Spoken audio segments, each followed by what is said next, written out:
Bonsoir à tout le monde.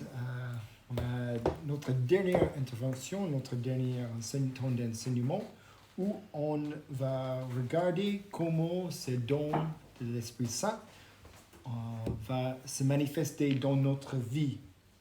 D'abord, je vais juste faire une petite récapitulation de ce qu'on a vu aujourd'hui.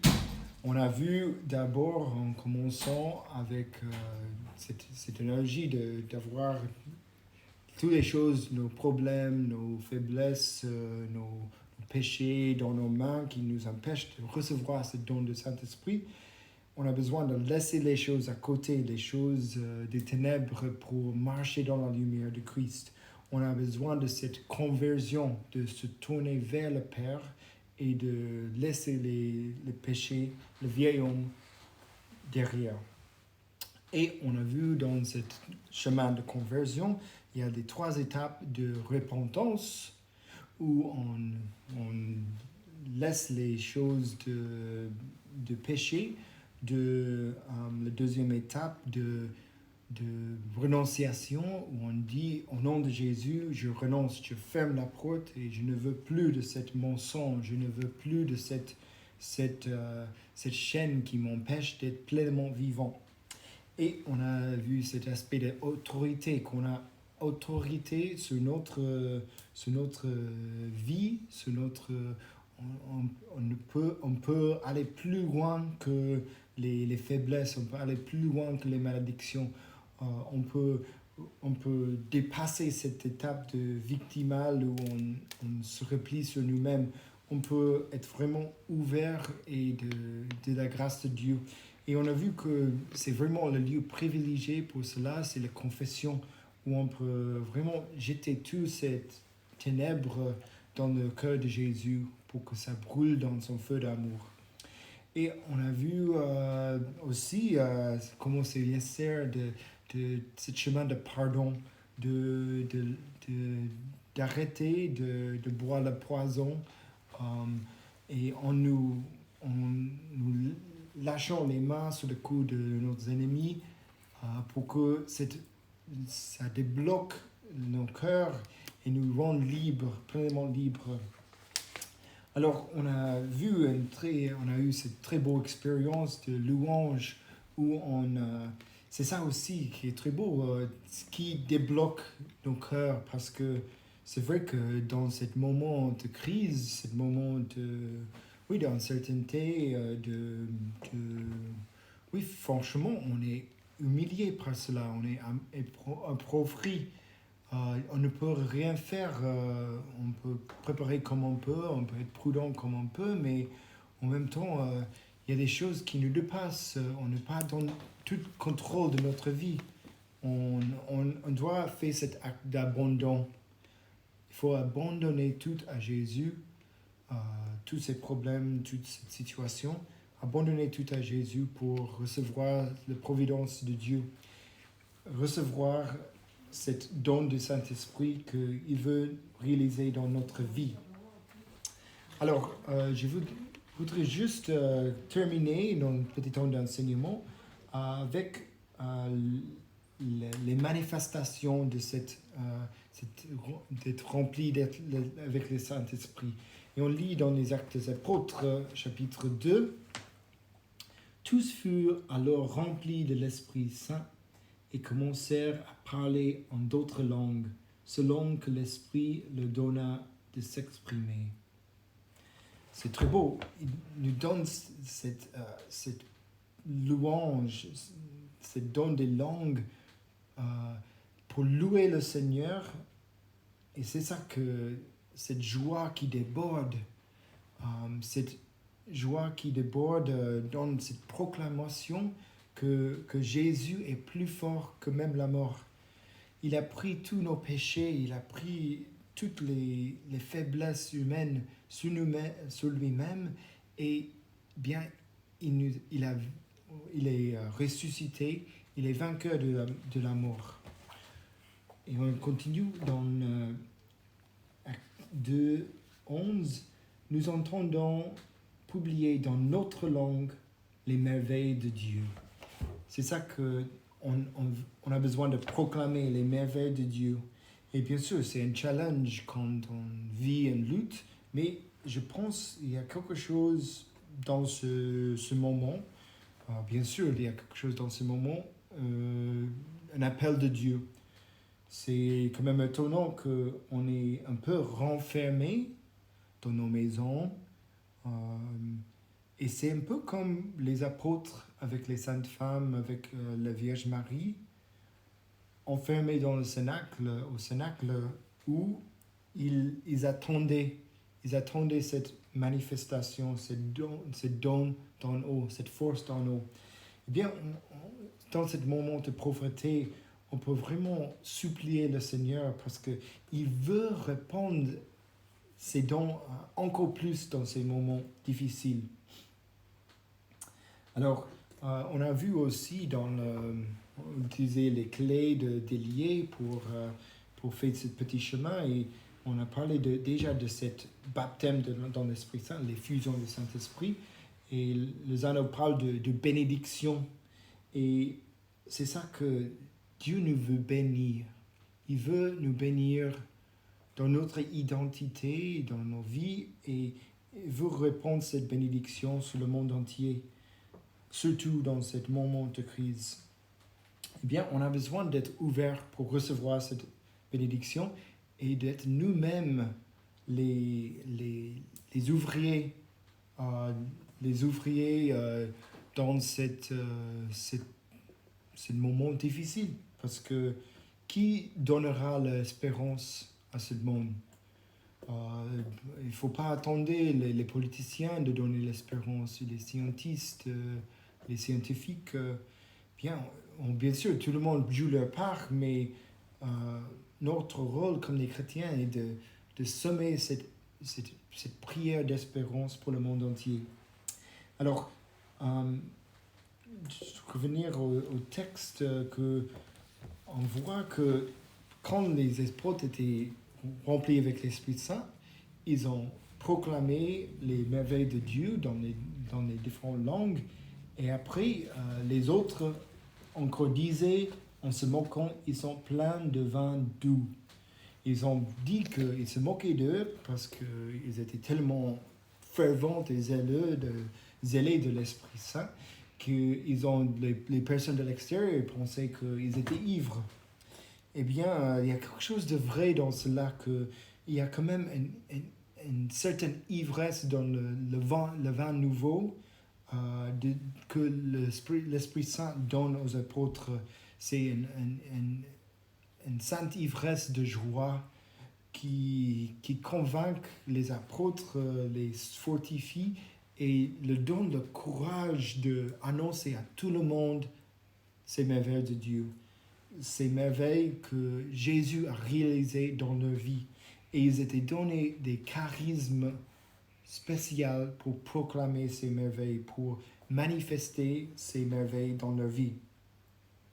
Eh bien, on va voir dans le temps qui nous reste de voir comment on peut réaliser cette œuvre de Dieu en nous dans l'exercice de charisme. Alors, c'est quoi les charismes? On a vu que, on était pour notre catéchisme, pour préparer pour le don de confirmation, par exemple, on a vu que l'Esprit Saint nous donne les dons du Saint-Esprit, la sagesse, la force, etc., pour nous renforcer dans notre lien intime avec le Christ, pour fortifier, pour nous faire grandir dans les vertus théologales de la foi, de la charité, de l'espérance. Eh bien, il donne aussi des charismes, ces dons spirituels, pour faire construire son Église, pour que son Église grandisse, pour que le monde soit sauvé. C'est ça la motivation principale de cette œuvre et que toutes les personnes peuvent rencontrer le pouvoir de Christ qui nous sauve. Et on a un texte principal que Saint Paul nous enseigne les dons du Saint-Esprit, c'est 1 Corinthiens 12, verset 7. Chacun reçoit le don de manifester l'Esprit en vue du bien de tous. À celui-ci est donné, grâce à l'Esprit, le langage de la sagesse de Dieu. À un autre, toujours par l'Esprit, le langage de la connaissance de Dieu. Un autre reçoit dans l'Esprit le don de la foi. Un autre encore les pouvoirs de guérison dans l'unique Esprit. Un autre peut faire des miracles. Un autre est un prophète. Un autre sait reconnaître ce qui vient vraiment de l'Esprit. Un autre reçoit le don de dire toutes sortes de paroles mystérieuses. L'autre le don de les interpréter. Mais celui qui agit en tout cela, c'est le même et unique Esprit. Il distribue ses dons à chacun selon sa volonté.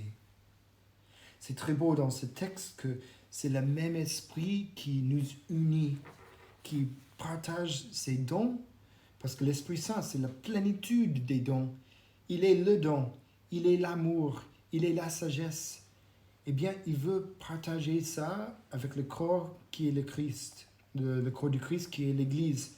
On voit cela dans Romains 12 aussi, l'autre passage où il énumère quelques dons. Eh bien, il utilise l'analogie du corps. Il dit,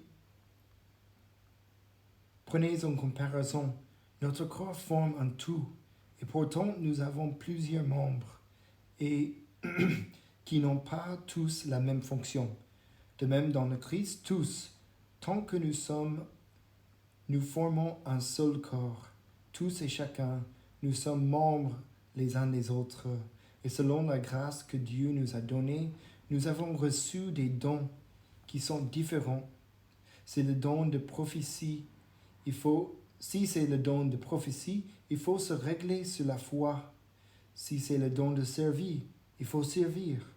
Si l'on est fait pour enseigner, qu'on l'enseigne.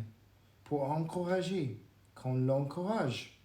Celui qui donne, qu'il soit simple. Celui qui dirige, qu'il soit actif. Celui qui se dévoue aux malheureux, qu'il ait le sourire.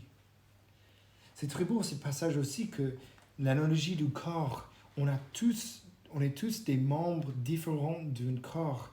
Et les biens, les dons de tous les membres sont les biens de tout le corps. Ils disent autrefois que si une partie du corps va mal, si mon doigt fait mal, eh bien c'est tout mon corps qui fait mal, qui pâtit à cela. Mais si mon doigt est pleinement vivant, qui marche bien, eh bien c'est le bien de tout le corps. Et c'est ça qui nous empêche d'être jaloux, d'être envieux. Eh bien le bien de mon voisin, dans le banc à côté de moi, dans l'église, c'est bien, son bien et mon bien. C'est ça, c'est comme dans une famille. Tous les membres de la famille, ils ont un don unique, un don particulier, et ils ont des talents, ils ont des qualités et tout cela construit un corps qui est la famille. Et c'est encore plus vrai pour l'Église qui est la famille de Dieu. Tous les membres de l'Église, si on met nos dons au service de l'Église, si on met nos talents au service de Dieu, eh bien, Dieu va porter beaucoup de fruits dans notre vie. Il va porter beaucoup de fruits, comme on a vu avec la parabole du vigne. C'est le Père qui donne la vie pour qu'on porte des fruits, et fruits en abondance, un fruit qui demeure, si on reste lié vitalement à Jésus. Alors, on peut avoir des objections, mais ok, on a eu ces super dons de guérison, des miracles, de sagesse, mais je ne sens pas ça. On peut dire, mais je suis tellement faible, j'ai tellement de péchés, le Seigneur ne va pas m'appeler de proclamer le mot de Dieu parce que je ne sens pas le mot de Dieu.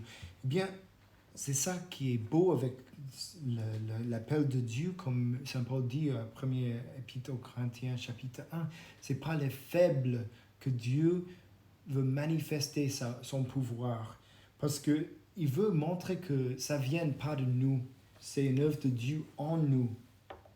On a Sainte Marguerite Marie à Alacoque, elle disait à Jésus qu'il l'a confié la mission de partager le message du Sacré-Cœur de Jésus. Elle disait, mais je ne suis pas digne, je ne suis pas digne. Et Jésus disait que personne n'est digne. Si je trouvais un autre qui était plus faible que toi, je l'aurais choisi. Du coup, ça nous montre que, c'est dans notre humilité, c'est dans notre faiblesse que Dieu veut dévoiler sa puissance, son puissance. Il veut venir au secours de notre faiblesse. Il veut qu'on soit des bénédictions. On reçoit ces bénédictions, on a reçu beaucoup de grâce et il faut qu'on soit les canaux de grâce. Il faut qu'on contamine les autres avec la grâce. Il faut qu'on soit contagieux de cet amour de Dieu qui déborde. Et bien sûr, maintenant, on ne peut pas aller à l'église, on ne peut pas faire les œuvres de miséricorde comme ça, mais il faut porter ça dans notre cœur, dans notre prière. Eh bien, louer le Seigneur et prier le Seigneur pour tout le monde qui souffre tellement. Et c'est ça un don de l'Esprit Saint. C'est ça un charisme, le don de foi, le charisme de foi, de croire, de voir les choses avec les yeux de Dieu pour qu'on ose demander les miracles, pour que le Seigneur épargne-nous de cette crise, pour qu'on soit fidèle à lui, même dans les épreuves. On a besoin de ces charismes. Par exemple, le charisme de miracle, on a tellement besoin, surtout quand il y a tellement de malades. On a besoin de demander au Seigneur une manifestation de son amour, la guérison intérieure qu'il veut réaliser dans nos cœurs. Il veut peut-être utiliser vous pour reprendre cette guérison qui va peut-être se manifester même physiquement. Alors, qu'est-ce qu'il faut faire? Eh bien, il faut écouter où est-ce que tu veux m'envoyer, Seigneur. Comment tu veux réaliser cette œuvre dans ma vie? Comment tu veux réaliser cette œuvre de grâce, cette vocation dans ma vie? Il faut écouter, il faut faire silence. Prends ce temps d'isolation quelquefois pour écouter, faire silence, écouter le vent qui souffle où il veut. Et deuxièmement, oser de demander des choses, oser de demander le Seigneur de faire des miracles, oser de demander le don d'encouragement pour nos frères qui sont découragés, oser de demander qu'on a une parole de prophétie qui peut donner vie, donner espérance à tout le monde. Et dernièrement, vérifier, de voir si c'est porte de fruits dans notre vie et voir si ces fruits demeurent. Eh bien, peut-être le Seigneur vous demande de continuer dans ce chemin. Voilà, je vous demande, d'être vraiment, je vous invite de demander au Seigneur de réaliser cette œuvre dans votre vie. Et de répondre, d'être réceptif de tous les dons qu'il veut vous donner pour que vous puissiez donner toutes ces grâces à tout le monde. Alors, c'est la fin du temps d'enseignement. Je vous remercie pour écouter et je prie pour vous pour que le Seigneur vraiment, il vous remplit avec l'Esprit Saint et vous donne l'espérance, la stabilité, la confiance de s'abandonner à Jésus pour qu'il fait l'œuvre de salut dans votre vie. Amen.